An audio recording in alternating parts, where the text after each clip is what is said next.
Voilà, mes amis, on se retrouve avec Eliaou Bokara, qu'on pourrait appeler aussi Rav Eliaou Bokara, parce que je sais qu'il donne énormément de cours. Bon, c'est pas grave, c'est pas grave.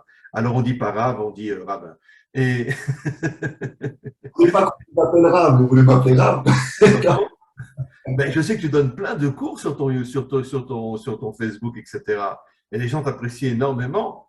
Et Donc, donc, comment? donc c'est de la motivation. Voilà, à moi, je Et de motive. toute façon, n'oublions jamais que la Torah est une. Hein. La force de la bourrade, là, dans le foot. Approche-toi du micro, Elio, on t'entend très mal. Il faut vraiment que tu changes de micro. Hein. Franchement, je mets un niveau. Je disais que toute ma force vient de la bourra et de la dame foot. Voilà, la bourra de la mroute ah oui, la bourra, bien sûr, d'accord. Ok, donc la prochaine fois qu'on est chez toi, tu me sors de la bourra. Exactement. Ok. Donc, on va commencer, on est dans la Torah 2, on a terminé la Torah 1, on va commencer la Torah 2. C'est une Torah qui parle beaucoup du Mashiach aussi, et une Torah exceptionnelle, magnifique. Comme je le dis toujours, pour moi, Rabbi Nachman de Breslev est pour moi l'un des plus grands tzaddiks de tous les temps. Il n'est pas le seul, bien sûr. J'apprécie aussi énormément le Rabbi Lubavitch. J'apprécie à en tomber par terre le Rav Kook aussi, qui est un homme, c'était un homme exceptionnel. Mais grâce à Dieu, on a eu des tzaddikim inimaginables dans notre histoire. Et pour moi, Rabbi Nachman fait partie des tzaddikim les plus hauts que nous n'avons jamais eu dans notre histoire. Donc, on est dans la Torah 2, donc on va agir comme d'habitude. Je vais lire, traduire, expliquer un petit peu, et puis après, on passe directement aux explications plus profondes avec Elia. Alors, on commence. Ita Besifra de Tzniuta, dans un livre qui s'appelle le livre de la Tzniut, le livre de la pudeur, il est dit Menukva de Pardaska, Machar Rucha de Chaye le Meshicha. Le Mashiach va recevoir toutes ses forces, tout son rouar. Rouar, on peut expliquer par force, c'est marqué dans le Tanakh, que quand il est dit que le rouar d'Hachem s'était posé sur quelqu'un, les Mefarshim, les commentaires expliquent la force d'Hachem s'est posée sur cette personne-là. Ils traduisent rouar par force. Donc toute la force du Mashiach va venir par Nukva de Pardaska, qui fait allusion, ce sont des mots en araméen qui font allusion aux narines, au nez. Et donc, on va voir quel est le lien entre le nez et la force du Mashiach. Alors, on va commencer. Ki ikar kli zeino shel Mashiach wa tfila. L'ustensile, on pourrait dire l'arme essentielle du Mashiach, c'est la tfila. Je tiens juste à préciser. Attention.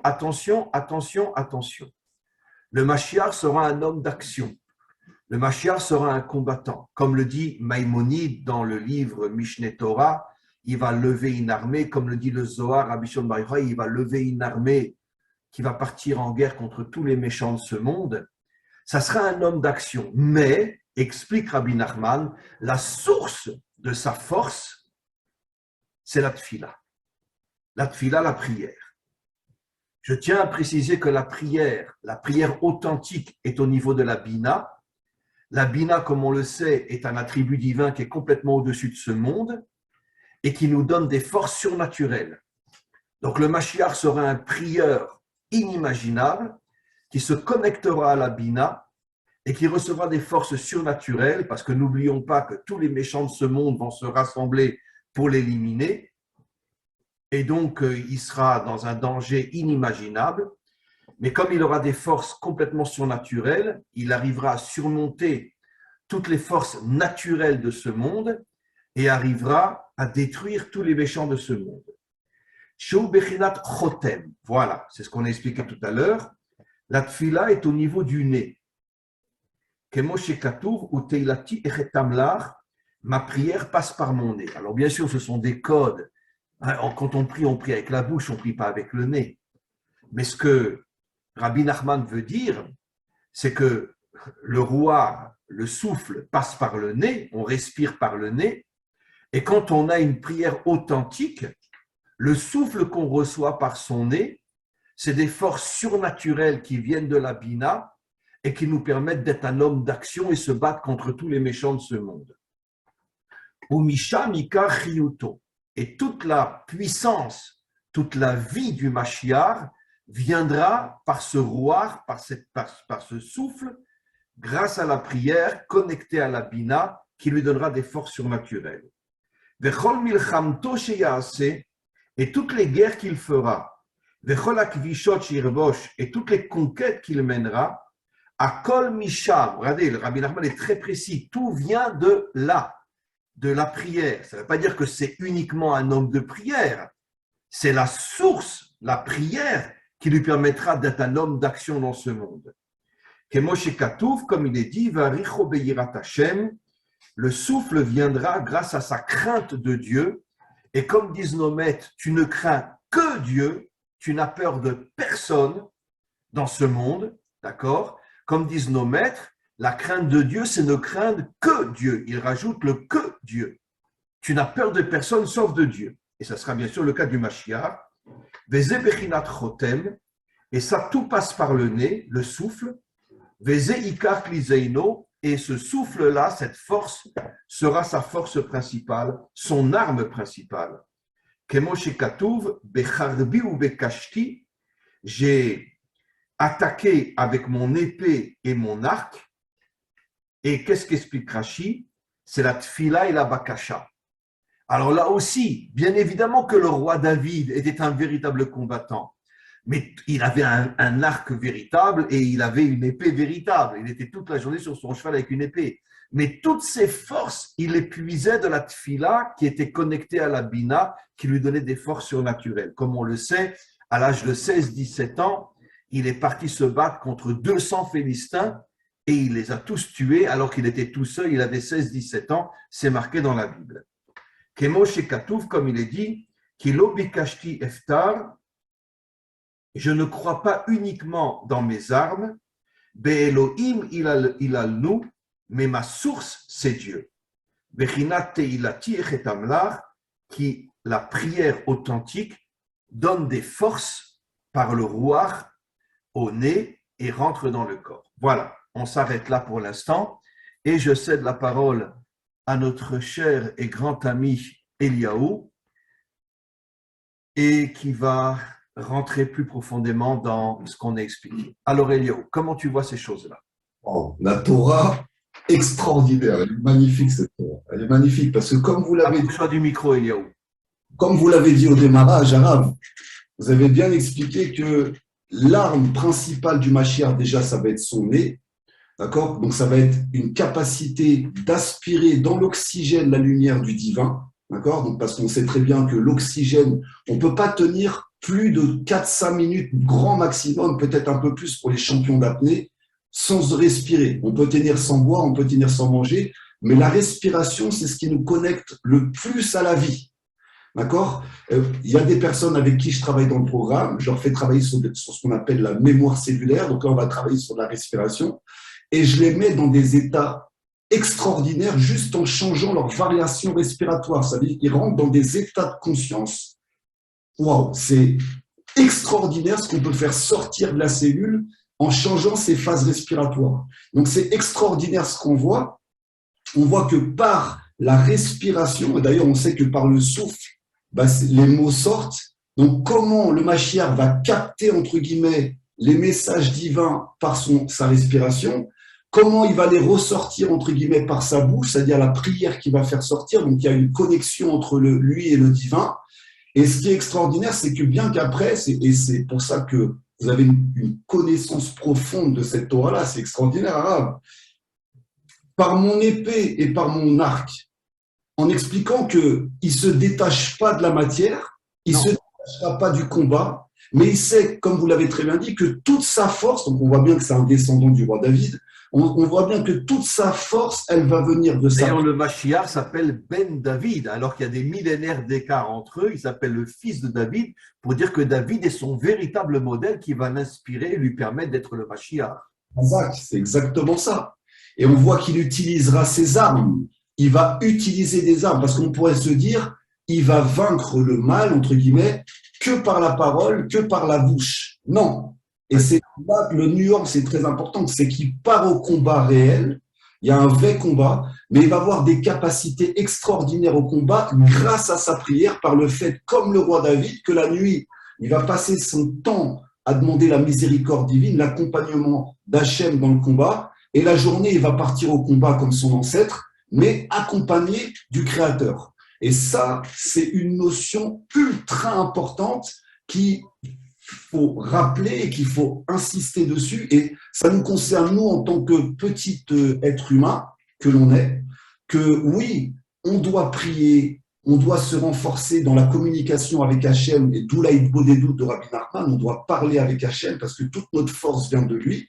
Mais en même temps, cette force-là, une fois que tu l'as reçue, il faut absolument que tu la mettes dans ce monde-là, que tu sois un musicien, que tu sois un artiste, que tu sois un artisan, que tu sois un businessman, que tu sois un commerçant, que tu sois un combattant, que tu sois un chef d'État ou que tu sois un chef de guerre, peu importe, il faut que tu aies la capacité, entre guillemets, d'amener ça dans le monde terrestre. Arav, est-ce que vous me permettez de faire une petite parenthèse? Ah, mais tu peux faire 50 parenthèses, Eliaou. Je sais que déjà, bon, la manière dont vous transmettez la Torah, eh ben, ça soulève des polémiques. Là, en Israël, on est en plein dans les élections. D'accord?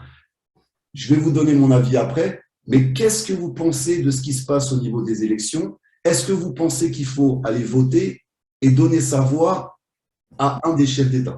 Alors, moi, je n'irai pas voter. J'ai fini par comprendre, après de nombreuses années, que tous les politiciens étaient de véritables crapules, et que ce soit de gauche ou de droite. Et pourquoi? Parce que la politique en Israël, c'est une politique occidentale qui nie complètement Dieu. Et même ceux qui ont une kippa sur la tête, ce sont tous des hypocrites qui en ont strictement rien à foutre de Dieu. Et la preuve, c'est que par exemple le parti Chasse, il vote pour quelqu'un qui est Mechalel, je ne dirais pas son nom, mais qui est Mechalel Shabbat, et quand il va en Koutz Laret, il mange du porc. Donc ils ont tous une barbe et une kippa, mais ce sont tous de véritables crapules. Et donc, en vérité, on peut compter sur les 5 doigts de la main les hommes qui sont vraiment connectés à Dieu aujourd'hui dans notre peuple. Il y en a de moins en moins. Et c'est pour ça que je refuse d'aller voter. Je considère que tout celui qui rentre en politique aujourd'hui est une véritable crapule. Pourquoi? Parce qu'au lieu de se connecter au maître du monde et essayer de dévoiler Hachem comme roi de ce monde, ils votent pour des gens qui n'observent pas les mitzvot, qui n'observent pas Shabbat, qui mangent du porc et des crustacés, etc. Et donc, c'est pour ça que je me refuse entièrement aujourd'hui et jusqu'à la fin de ma vie d'aller voter, car je ne voterai pas pour toutes ces crapules-là. Alors, je vous pose cette question parce qu'on pourrait se dire en apparence qu'on est dans un système démocratique et en apparence, j'ai bien dit, que le peuple peut choisir et peut avoir sa part d'action, de créer une action, de choisir quel représentant il va avoir. Mais regardez comme, au final, la Torah, comme vous l'avez expliqué depuis longtemps, est en avance sur le futur. Qui élisait le roi d'Israël à l'époque? Est-ce que c'était le peuple ou est-ce que c'était le prophète? Le prophète venant d'Hachem. Voilà. Donc, on a un modèle extraordinaire qui fait que, normalement, on ne devrait pas avoir de roi. Notre roi, ça devrait être Hachem. Donc, déjà, première erreur du clan d'Israël, c'est d'avoir demandé un roi. Maintenant, pour réparer, entre guillemets, cette erreur, ça passe par un prophète, c'est-à-dire que c'est le prophète qui va choisir qui est le roi. Et aujourd'hui, entre guillemets, le prophète est en lui-même l'instrument d'Hachem. C'est lui qui reçoit la parole d'Hachem, bien évidemment. Comme Shmuel, Hachem lui a dit, va nommer David comme roi. Exactement. Donc, je vous dis ça parce qu'on est dans cette Torah-là. Parce que qui dit roi d'Israël, dit le roi Mashiach. C'est le seul pour qui, entre guillemets, on pourrait, entre guillemets, voter. Parce que de toute façon, ça se passera par une reconnaissance de la prophétie. Et pourquoi? Parce qu'au final, le peuple dans l'entièreté n'a pas reconnu David, malgré qu'il ait été choisi par le prophète. Les maîtres disent que David a été l'homme le plus poursuivi, le plus critiqué, le plus en danger par les Juifs eux-mêmes durant toute sa vie. D'ailleurs, il est mort à 70 ans. C'est jeune relativement. Parce qu'il a tellement été attaqué que finalement, nos maîtres nous disent qu'il s'est refroidi et il est mort. Donc, ça donne… Il n'avait plus de chaleur en lui.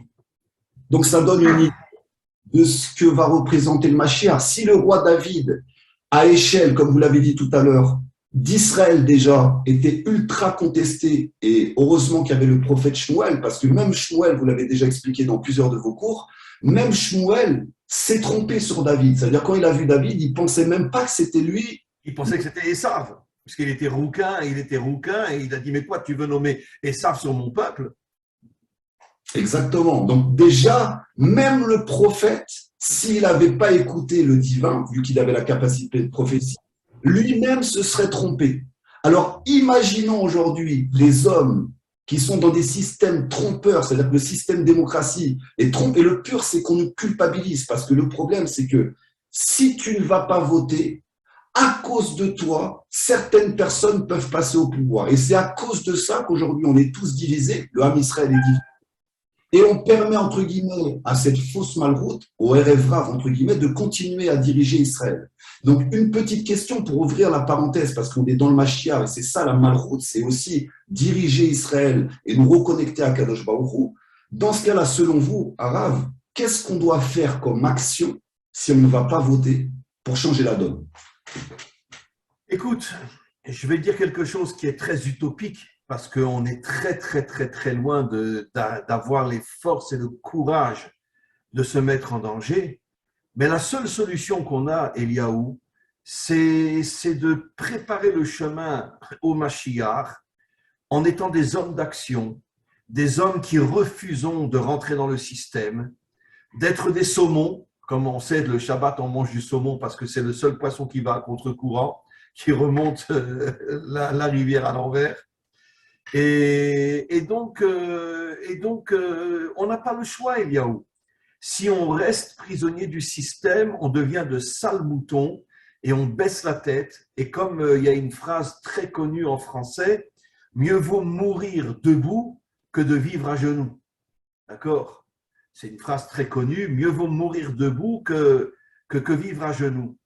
Et donc, je dis, moi, je suis anti-système, je ne suis pas seulement anti-système politique, on le sait très bien, c'est pour ça que j'ai tous les rabbinim d'Israël sur le dos, je suis anti-rabbinim, je suis anti… Parce que c'est tous des complotistes en vérité. Ce sont tous des complotistes qui nous endorment, qui font de nous des moutons. Ne vous inquiétez pas, étudiez la Torah, le Messie va venir, ne vous inquiétez pas, voilà. C'est comme ça qu'ils nous parlent toute la journée. Mais est-ce qu'ils nous disent de sortir dans la rue, de monter une armée, de se battre contre le mal? Ah non, non, non, priez, étudiez la Torah et tout va bien se passer. Voilà. Voilà. Alors, justement, ça veut dire que Rabbi Akiva, qui avait une des plus grandes connaissances de la Torah de tous les temps, était un vrai combattant. Même Moshe Rabbeinu, qu'est-ce qui s'est passé? Il y a eu la révolte de Bar Korba. Donc, Eliaou, c'est à pleurer. Tous nos vrais maîtres, aujourd'hui, on n'a plus de vrais maîtres. Ça fait des millénaires qu'on n'a plus de vrais maîtres. Ce sont tous des bidons. Mais nos vrais maîtres, c'était tous des guerriers. Rabbi Shimon Bar Yochai, le seul, quand il y a eu cette réunion de tous les rabbinim, et tous ont dit, bon, il faut trouver un compromis avec les Romains. Le seul qui s'est levé, qui a tapé sur la table et qui a dit, non, mieux vaut mourir debout que vivre à genoux, c'était Rabbi Shimon Bar Yochai. Après, il y avait un élève là-bas qui est parti le dire aux Romains, et il s'est caché dans une grotte avec son fils pendant 12 ans, et il a trouvé le Zohar. Et Rabbi Akiva, qui était avec Bar Korba, et combien d'autres. C'était de vrais guerriers, nos vrais maîtres qu'on a perdus aujourd'hui. On n'a que des religieux aujourd'hui à notre tête. Alors, donc justement, c'est pour ça que je vous ai ouvert cette porte-là, Rav. Qu'est-ce qui a fait que Rabbi Akiva s'est dit, a pensé à tort que Bar Korba avait le potentiel d'être le Mashiach, mais la génération n'a fait que non. Mais qu'est-ce qui a fait qu'il a dit c'est le Mashiach? Parce que Bar Korba a monté une révolte. Il était le descendant de David Améler. Donc, Rabbi Akiva pensait que c'était le Mashiach. Seulement, le problème, c'est qu'il est tombé dans l'orgueil et puis après, il est tombé complètement. À 100%. Mais qu'est-ce qui a fait que Rabbi Akiva a vu en lui le Mashiach aussi? C'est qu'il a eu la capacité de se soulever contre Rome. Et il faut savoir que le Mashiach va affronter comme ennemi principal Rome. C'est Rome. Rome aujourd'hui est représentée par tous les aigles. Partout où vous avez des drapeaux avec un aigle, c'est Rome. Les États-Unis, la Russie, le soi-disant drapeau palestinien. Dans le drapeau américain, il y a un aigle. Bien sûr, l'aigle américain, c'est le symbole des États-Unis, pas dans le drapeau, dans le symbole. Ils ont D'accord. Ok. comme l'aigle américain, d'accord? La Russie, qui a deux aigles tournés dos à dos, d'accord, ont aussi l'aigle. Il n'y a pas que, il y a aussi le pseudo-drapeau palestinien, qui est une copie du drapeau jordanien, sur lequel on a ajouté un aigle, d'accord? Donc, vous voyez que tous représentent et marchent avec Rome. Et une partie d'Israël aujourd'hui marche avec l'Empire américain, une autre marche avec l'Empire russe, entre guillemets, marche avec l'Empire des Saves. Donc, n'oublions pas, Eliaou, que nos maîtres nous disent qu'avant la délivrance finale, la majorité des Juifs seront du Erev Rav. On l'a lu dans le Zohar. Ça veut dire que ce ne sont pas des Juifs, ce sont des infiltrés qui veulent nous détruire. On est d'accord, mais on arrive à Rav bientôt dans la période de Hanouka. Hanouka, c'est une poignée d'hommes qui se sont révoltés. Les Kohanim, qui étaient des gens spirituels qui ont compris qu'ils devaient descendre dans le monde d'en bas. Et c'est eux qui étaient à la tête de l'armée d'Israël, 1 contre 1000, et ils ont chassé les Grecs. Exactement. Donc la seule chose aujourd'hui, parce qu'on parle justement de l'odorat du Mashiach, on parle du fait que par la prière, par la connexion profonde, il va pouvoir, entre guillemets, survivre à toutes ces attaques qui viennent de tous les côtés. Mais quel est le dernier exil d'Israël? C'est Rome. On est sous la clipa de Rome. Et Rome, aujourd'hui, est représentée par les 10 forces des Saves, qui sont la France, l'Allemagne, la Russie. On parle bien sûr des gouvernements, on ne parle pas de population. D'ailleurs, c'est pour ça qu'ils nous donnent du rhum pour nous endormir. On nous donne complètement du rhum pour nous endormir. Mais c'est-à-dire, pour sortir de l'emprise de Rome, aujourd'hui, on parle de missiles à laser satellite. C'est-à-dire qu'il y a des menaces, entre guillemets, des États-Unis d'utiliser les lasers satellites qui sont encore plus dangereuses que les bombes atomiques. Et d'un autre côté, on entend les menaces des bombes atomiques. Et ça, si vous regardez bien, c'est que l'Empire romain, que ce soit la Russie, les États-Unis, la France, l'Angleterre, c'est l'Empire romain, c'est les 10 cornes dans le rêve, entre guillemets, de Daniel qui représentent. Absolument. Donc, on sent que Esav et l'Empire romain est en train de trembler parce qu'ils sentent qu'ils sont à la fin de leur royauté. Et le Mashiach qui a cette capacité de sentir les choses, parce que l'odorat, c'est sentir ce qui se passe. Les Mefarshim disent qu'il arrivera, avec les forces qu'il reçoit dans son nez, de déceler tous les méchants et tous les gentils de ce monde. D'ailleurs, Arabe. Derrière la vitrine, quoi. Parce que les méchants ont tous une vitrine qui se font passer pour des gens bien. 1000%, la démocratie, comme vous l'expliquez très bien. Mais vous dites une chose, c'est que c'est par l'odorat. Et comment on transcrit Bina en français, on appelle ça comment? L'intuition. Bravo. L'intuition. Ça vient du nez. Ça vient du nez. Je sens que c'est pas bon. D'ailleurs, tu as 100% raison. Dans le Zohar, c'est marqué que la Bina, c'est à la fois les oreilles, c'est-à-dire la capacité d'entendre Dieu, et le nez de comprendre le monde. À 100%. Alors, aujourd'hui, nous ne voulons être le ventre du Mashiach. C'est-à-dire, on sait que le problème, c'est le dor, c'est la génération. Le Mashiach est là depuis tout le temps. Ne pensez pas qu'il va venir. Le Mashiach est dans chaque génération caché depuis la destruction du deuxième temple. C'est nos maîtres qui le disent.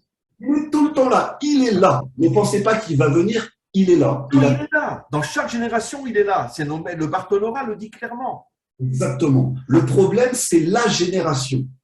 La génération. Et c'est là-dessus qu'on travaille avec le Rabinovitch, avec tout le programme, tout ça qu'on a mis en place, c'est travailler sur la génération. Donc, cette génération et les choix, parce qu'Israël est quand même devant un choix, est-ce qu'on se retrouve de nouveau avec un président, entre guillemets, ou un premier ministre qui était quand même, entre guillemets, un peu plus axé sur Israël, apparemment, ou alors avec un danger d'infiltration totale en Israël. Et le choix, au final, c'est comme le marteau et l'enclume. On est dans un choix dangereux. Donc, beaucoup de personnes se posent la question, on va voter, on ne va pas voter. Je vais vous donner juste mon avis dessus. Toi, tu as voté pour Ben Gvir? Hein? Tu as voté pour Ben Gvir? Mais je te connais par cœur, Eliaou. Regardez, on a 10 personnages, 10 pantins. ils travaillent tous pour la même force. Que vous voyez la droite, l'extrême gauche, la droite, le centre, le milieu, ils travaillent tous pour la même force. Peu importe quand vous allez donner votre bulletin dans l'urne, tout est déjà décidé, d'accord, par les industriels, la finance internationale. Et bien sûr. C'est déjà décidé par Rome. Rome a déjà décidé alors vous pouvez les appeler Rome, les humanités, ce que vous voulez, peu importe. C'est déjà décidé par eux. Vous, on vous fait croire que vous participez à la décision. Non, on ne participe pas du tout. Absolument pas. C'est un leurre, un mensonge. Si vous participez en faisant une chose, vous donnez votre consentement à la torture, au génocide international qui est en train de se passer. C'est-à-dire, c'est ce qu'on appelle la loi du consentement. Vous consentez de votre propre chef, de votre libre arbitre, de dire oui, on accepte que ce système pourri jusqu'à la moelle continue. Voilà ce que vous faites. Donc, vous êtes responsable de ça. Vous collaborez à ça. Alors maintenant, la question, c'est de dire, ok, mais alors qu'est-ce qu'on fait? Qu'est-ce qu'on fait? Déjà, premièrement, travaille sur toi. Premièrement, parce que tu ne vas pas pouvoir entrer dans cette révolte, malheureusement, si à la moindre corruption, tu flanches. Si à la moindre peur, tu flanches. Donc, il y a tout un travail profond à faire, d'où la prière du Mashiach, d'où la prière de David tous les soirs qui se réveille. Hachem, j'ai compris que je vais me dresser contre toute la pourriture de ce monde. Donne-moi la force de ne pas flancher, de ne pas tomber dans la corruption, de ne pas tomber dans la débauche. Donne-moi les forces parce qu'ils vont m'attaquer. Comment fonctionnent les chefs d'État et comment fonctionnent les services secrets du monde entier? Si un chef d'État fait un faux pas de travers, on a tout un dossier sur lui. Et regardez, c'est comme le tribunal céleste, c'est la même chose. Toutes les fautes qu'on a faites dans ce monde, elles sont répertoriées, elles sont inscrites devant le tribunal céleste. Dès qu'il y a un problème, ce qu'on appelle l'Aïnara, donc on regarde ce que vous faites, les anges accusateurs ouvrent les dossiers, hop, est-ce qu'il mérite ce qu'il a? Et là, on sort tous les dossiers. Bien sûr. Aujourd'hui, la matrice artificielle fait exactement la même chose. Elle comptabilise toutes les fautes, elle enregistre toutes les fautes que vous avez. Et quand un chef d'État que vous avez nommé veut, parce que c'est aussi un humain et des fois il veut la libération, on lui sort tous les dossiers et on fait en sorte que soit il a une accusation d'ordre sexuel, soit il a une accusation de pot de vin, de corruption, il y a forcément tout un dossier qui est sur lui. Donc il ne peut pas, il peut absolument pas rentrer en politique et faire ce qu'il veut pour le monde. La preuve, Coluche, ils l'ont assassiné.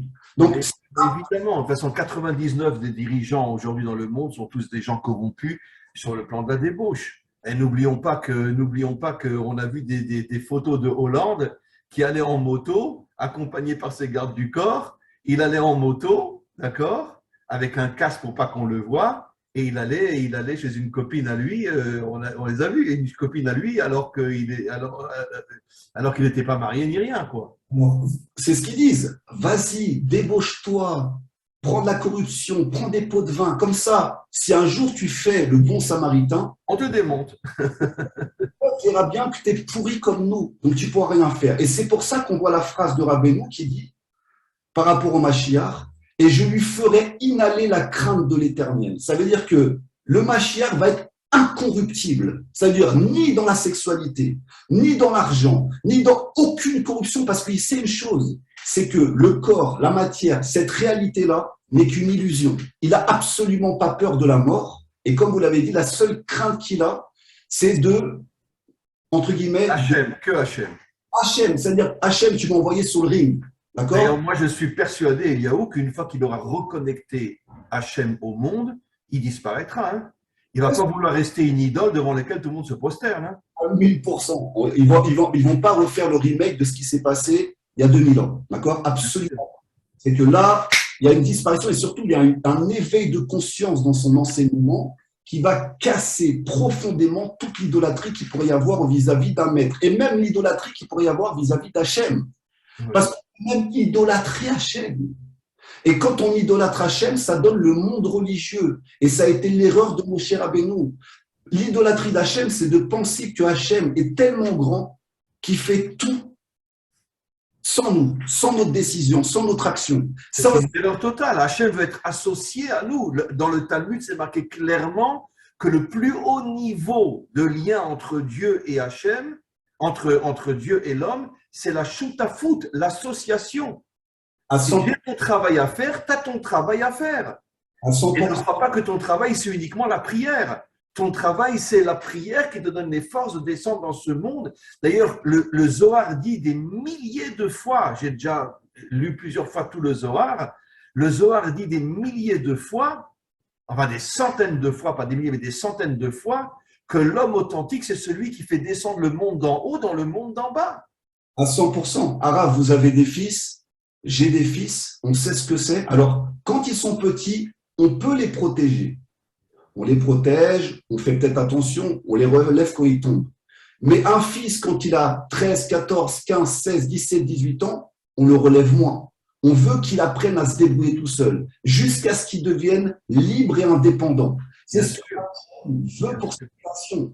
Il veut que nous devenions libres et indépendants. Au départ, il nous a protégés en sortant d'Égypte, les nuées de gloire, le puits dans le désert, les 10 plaies d'Égypte. En rentrant en Israël, on était dans une phase, entre guillemets, d'adolescence pendant toute la traversée du désert. Et après Israël, on devait être des adultes. Aujourd'hui, on revient en Israël en tant qu'adulte. On a traversé l'adolescence de l'histoire pendant 2000 ans de Klippa. Donc, on a pu faire notre crise d'adolescence, aller dans toutes les formes d'idolâtrie, d'assimilation, tout ça. Aujourd'hui, on revient en Eretz Israël, c'est pour devenir des adultes et incarner la force d'Hachem dans nos actions, dans nos représentations. Bien sûr. Et Yaou, avec ta permission, je voudrais lire encore, commencer le deuxième chapitre parce qu'il dit exactement ce que tu as dit, qu'en vérité, que toute la force du Mashiach viendra de la pureté sexuelle, qu'il ne tombera jamais. Regarde ce qu'il dit. La tfila authentique du Mashiach viendra grâce aux forces qu'il recevra de Yosef. Et c'est qui Yosef? Aïnou Shmirat Abrit, la pureté sexuelle.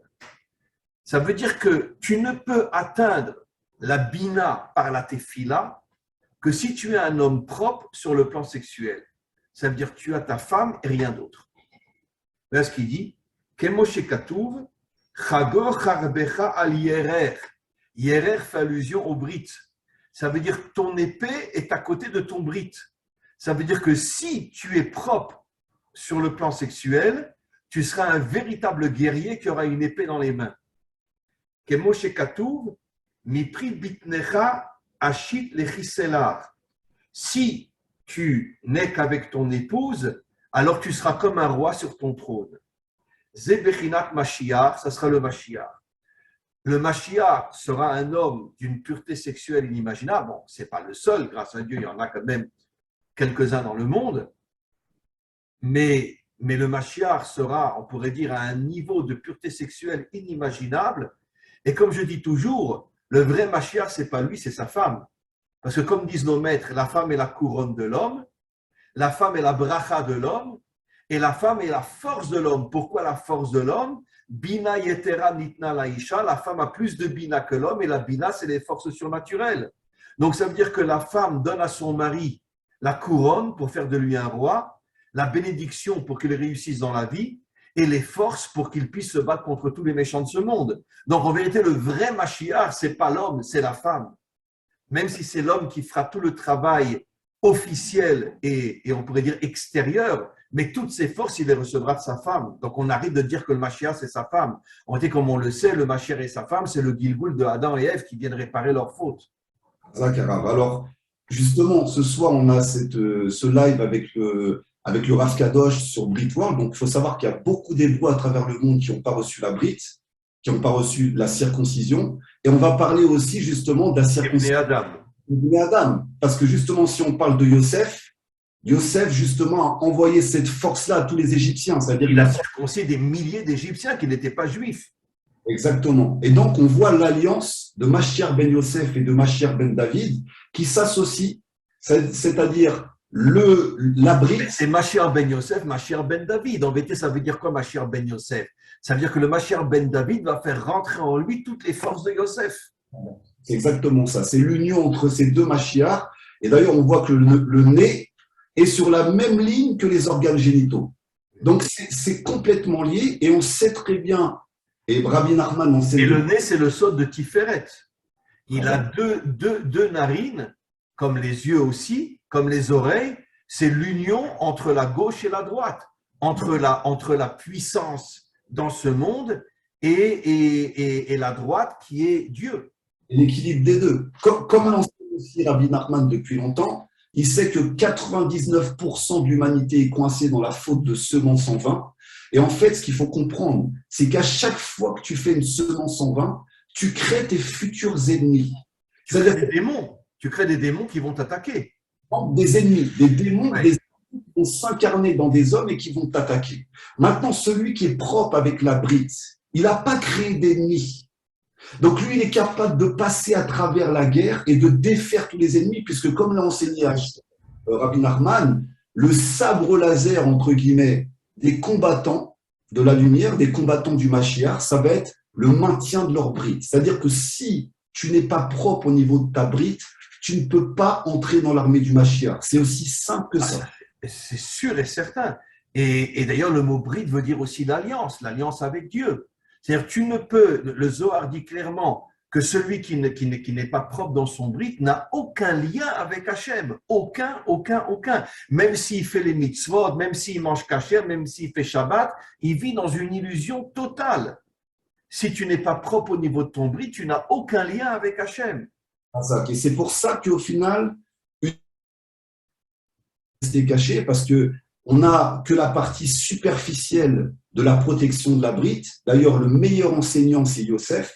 Il avait appris en Égypte et aussi par son père Yaakov qui lui a appris toute la direction de l'énergie sexuelle. Il sait comment transmuter son énergie sexuelle. Ça ne vient pas du taoïsme, ça vient de Yosef à la base qui était le maître justement de la maîtrise de l'énergie sexuelle. On l'a vu plusieurs fois en Égypte. Il est passé entre guillemets d'un esclave, et d'ailleurs c'est un clin d'œil pour l'Afrique, parce que souvent on met l'Afrique plus bas de terre, et quand l'Afrique va protéger sa brite, c'est pour ça que Yosef a fait la Brit Mila aux Égyptiens. C'était un prémisse. À cette époque-là, c'était des Africains. Exactement. Parce que tout a été mélangé à l'époque de Sanchériv, des siècles plus tard.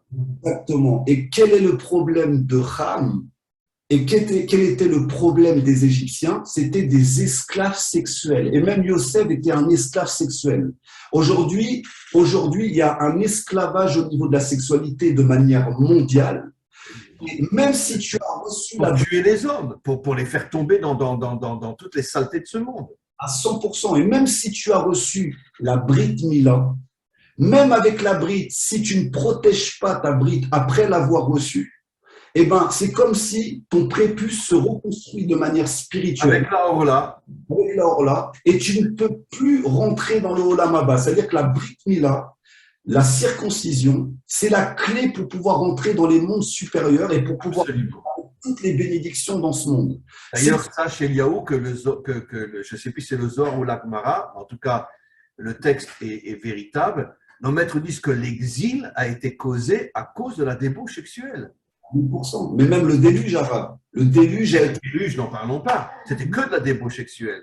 L'inondation mondiale de la montée des eaux, c'était qu'il y avait tellement de semences en vain que ça a bouleversé la structure moléculaire de l'eau et les eaux sont montées.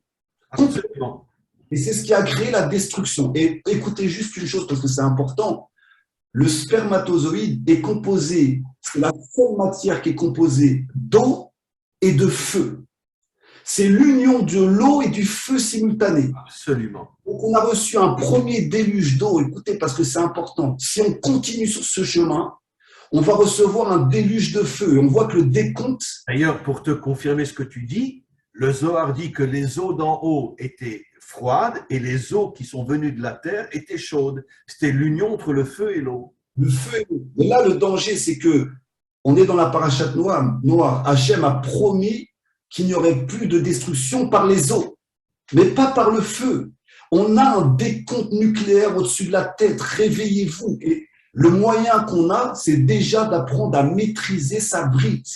Et les tentations sont très grandes parce que c'est l'impulsion la plus forte de l'homme. Bien sûr. C'est l'impulsion la plus forte de l'homme. Et le modèle par excellence, vous l'avez dit arabe, c'est Yosef Hatzadik. Yosef Hatzadik, qui est le maître de l'énergie sexuelle, le maître du Yesod, c'est lui qui a tout transmis à sa descendance, comment utiliser cette énergie pour passer d'un esclave, et encore un clin d'œil à l'Afrique, et d'ailleurs il n'y a pas que l'Afrique qui est esclave, le monde entier, mais l'Afrique est sous maintien d'esclavage depuis longtemps. À partir du moment où les Africains vont reprendre, entre guillemets, la maîtrise de cette énergie, ils vont retrouver leur souveraineté. C'est ce que Yosef... D'ailleurs, le Zohar dit que la couleur de la Malchoute, c'est le noir. Complètement, bien sûr. Ça veut dire qu'en vérité, que les Africains ont un rôle inimaginable dans le dévoilement du Mashiach. À 100%. D'ailleurs, avant, on ne jurait pas par la bouche, on jurait sur la brite. Quand Eliezer est parti chercher une femme à son fils, donc qui était l'élève d'Abraham, il a juré sur la brite. Absolument. Absolument. Je jure pour dire à Eliezer que je veux que mes enfants soient propres. À 1000%. À 1000%. Donc là, on a encore une troisième clé, une quatrième clé. On a la première clé qui est la respiration. On absorbe l'oxygène et on respire tous mal dans cette génération. On respire là, de la gorge. On respire absolument pas du ventre. On ne sait plus comment respirer. Donc, le retour à la respiration va permettre d'avoir les vraies filotes. Aujourd'hui, on n'a pas des vraies filotes. C'est des avions de chasse. Hop, en 20 minutes, j'ai fait la tfila, je tire la chasse et j'étais aux toilettes. Voilà la tfila aujourd'hui d'une partie, entre guillemets, du monde. D'accord? Le maître de la prière, comme l'enseigne Rabbi Nachman, c'est de savoir déjà respirer, de retrouver le chant. D'ailleurs, je m'excuse de t'interrompre, mais en vérité, la majorité des tfilotes aujourd'hui, c'est Dieu sauve-moi, Dieu aide-moi, au lieu de dire Dieu donne-moi les forces d'agir dans ce monde. Aujourd'hui, la tfila est devenue un mensonge inimaginable. Sauve-moi, mon Dieu. Et moi, qu'est-ce que j'ai à faire? Rien qu'à prier. Alors que c'est tout le contraire. C'est pour ça qu'elle est vide. La tfila, comme vous le dites, Arav, c'est une tfila d'un enfant. Un enfant, il peut faire cette tfila. Bien sûr. Que je puisse recevoir ça. Mais un adulte, quelqu'un qui a grandi, entre guillemets, physiquement, spirituellement, c'est donne-moi les dans ce monde. Est-ce que vous pouvez continuer un tout petit peu, Arav, sur le texte? Mais je vais devoir m'absenter. Eliaou, on va faire encore une phrase ou deux. Zé Bechinat Mashiach, Bechinat Tfila. Donc le Mashiach est au niveau de la Tfila, mais comme il vient de le dire Rabbi Nachman, la Tfila n'est possible, la vraie Tfila, que si tu es propre sur le plan sexuel. Im yishmeru banecha beriti. Tu ne peux atteindre la Tfila que si tu es propre sur le plan sexuel. Aïnou al-yedé bechinat Yosef, c'est ça le niveau de Yosef, chez Shamar et Tabrit, qui a toute sa vie apporté son Brit. Le Midrash dit que quand il est devenu plus ou moins le roi de l'Égypte, toutes les filles d'Égypte lui couraient derrière, lui jetaient de l'argent et lui disaient viens chez moi, viens chez moi. Il n'est jamais tombé. Il n'est jamais tombé. Et pourtant, il avait 30 ans, donc c'était quand même un jeune homme. Et pour rassurer ceux qui nous écoutent, il y a aussi la descendance de Yehuda. Donc, si 99% de l'humanité est coincée dans la semence en vin, Rabbi Nachman, qui lui-même était un descendant de la tribu de Yehuda et qui a travaillé sur sa bride toute sa vie, ne croyez pas que les hommes ne fautent pas. On faute, mais c'est par la rage. On commence par la rage pour finir par la sagesse. On tombe pour avoir la sagesse. Et ça, c'est Yehuda. Il y a 1% de l'humanité qui est descendant de Yosef et qui n'a jamais fauté avec sa bride parce qu'ils ont reçu un enseignement de maître à œuvre depuis des générations. Mais la majorité est liée à Yehuda. C'est pour ça que c'est Yehuda qui va faire tchouva à l'humanité tout entière. D'ailleurs, le Midrash dit clairement que le monde n'a été créé que pour la teshuva. Ça veut dire que les hommes tombent, mais on souhaite qu'ils se relèvent. Alors, chez Shamar et Tabrit, il était un homme, Yosef était un homme propre. Natal et da Bechora, c'est pour ça qu'il a reçu la Bechora. Il est devenu il n'était pas le premier-né c'était Réhouven, mais il a reçu la bénédiction de la Bechora, qui est Bechinat Avodat Atfila, qui est la Tfila. La Bechora, c'est la Tfila, ça on verra la semaine prochaine, Rabbeinu va l'expliquer. Mais donc, la Bechira, la Tfila, c'est la Bechora. Pourquoi? Parce que comme il va expliquer, dans la Bechora, il y a deux dimensions. C'est la dimension de demander de l'aide à Hachem pour pouvoir agir dans ce monde. Donc, l'aide d'en haut et l'action dans le bas. Juste une chose pour conclure. De toute façon, On va continuer cette Torah. Hein. Vous savez que maintenant, on continue les Torahs. On prend tout Ah depuis. oui, oui, oui, bien sûr qu'on a continué cette Torah, elle est très importante. Je vous donnerai bientôt un lien pour pouvoir commander les côtés Moharan et pouvoir suivre en même temps avec En nous. France, on peut le trouver en français. On peut le trouver. Je vous donnerai le lien originaux de la maison de production. Je vais l'avoir bientôt et vous pourrez directement vous les commander. Mais une chose que je voulais dire par rapport aux élections, vous voyez bien que le Mashiach, il ne vient pas en se Non, mais disant alors, dis-moi, tu votes ou tu votes pas, toi? moi, j'ai jamais voté de ma vie. De ma vie, je n'ai jamais voté. Depuis petit, j'étais déjà un rebelle et je ne voterai absolument jamais de ma vie. Je pose juste ma voix pour les révolutionnaires, la liberté et la délivrance finale. C'est juste ma voix qui est juste là. Donc aujourd'hui, on est des frères, quoi. À 100%, à 100%, on est des frères. Mais je voulais dire une chose par rapport à ça. Vous voyez bien que le roi David n'est pas venu se présenter aux élections. D'accord? C'est tout l'inverse de la malroute. La malroute, le vrai leader, le vrai dirigeant, il fuit les honneurs, il fuit la célébrité, il fuit le kavod. Il ne veut absolument pas devenir roi. D'ailleurs, c'est pour ça que David était dans sa forêt là-bas, loin, dans sa campagne, au fond du fond. Avant de devenir roi, il a passé 7 ans à Hebron pour se connecter au Père, comme pour dire sans vous, je refuse d'être roi. À C'est 100%. vous qui allez faire de moi un roi. Donc, c'est l'inverse de tous ces orgueilleux de chefs d'État, dirigeants qui se présentent avec les plus beaux posters. En plus, ça se pue l'orgueil sur leur visage à 1000%. C'est l'opposition Tu as vu totale. les photos de Bibi sur les autobus aujourd'hui? Mais c'est à vomir. Parce C'est à que, vomir. Arabe, on risque notre peau hein, avec ce qu'on est en train de dire. Mais on s'en fiche. On Si a, le Shabbat comprend le français, ils vont nous éliminer, mais moi, c'est pas grave.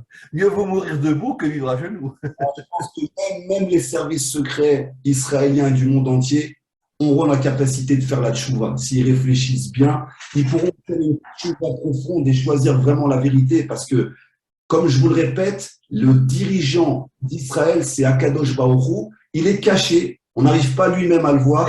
Nos maîtres disent que le seul pays au monde qui est directement connecté à Dieu sans intermédiaire, c'est Israël. À 1000%. À 1000%. Donc Et on arrête de voter pour des crapules et qu'on vote Hachem. exactement. Qu'on vote Hachem et ce Mashiach, entre guillemets, est à l'opposé donc de ces chefs d'État qui se présentent, qui manipulent, qui donnent des. Mais le Mashiach, c'est un petit marteau, c'est rien du tout. Et une fois qu'Hachem aura terminé le travail, il va prendre le marteau, il va le mettre dans sa trousse et on ne voit plus le Mashiach. 1000%. Donc, ce qu'il faut que les gens fassent, c'est une révolte, d'accord? Une révolte, mais pas une révolte sanglante, parce que malheureusement, toutes les révoltes de l'histoire ont été sanglantes et ça sert le pouvoir. Une révolte de sagesse. La première révolte, c'est la révolution intérieure. Révolter, changer, entre guillemets, ton état de croyance, ta programmation, ton état de système. C'est le travail premier. Quand on aura fait cette délivrance intérieure, on parlera que tu puisses entrer dans l'armée du Meler HaMashiach. Et cette armée-là va être à même d'être libre de toute corruption, de toute tentation, va se détacher de l'idolâtrie de l'argent, l'idolâtrie de la sexualité, l'idolâtrie du pouvoir, l'idolâtrie du kavod. Et à ce moment-là, cette armée-là qui sera incorruptible sera indestructible. Bravo, Eliaou. Bravo. Écoute, une fois de plus, un échange exceptionnel, extraordinaire. On se retrouve ce soir avec le Rav Kadosh. Et d'ailleurs, c'est très intéressant, tu sais que le Zohar s'appelle Zohar HaKadosh. Quand tu comptes toutes les lettres de Zohar HaKadosh, ça fait 8, la Bina. C'est-à-dire que le Zohar est à un niveau qui est au-dessus de ce monde. Au-dessus du monde, à 100%. Et on est en plus en plein dans la paracha de Noach. Donc l'alliance qui a été faite avec l'humanité tout entière, et on est en plein dedans. Ezrat Hashem. Alors à ce soir, Eliaou, à 8 heures. Hein, 8 heures, à ce soir. Ah. Tu n'oublies pas de m'envoyer le lien. Vous avez déjà envoyé, je vous l'envoie, sans problème. Mais Allez, que des bonnes choses, mon frère. à bientôt. Merci. C'est vrai, toi, tu es tunisien, moi, je suis marocain, donc on est très proches. Hein. Juste à côté. Allez, à tout à l'heure. Au revoir.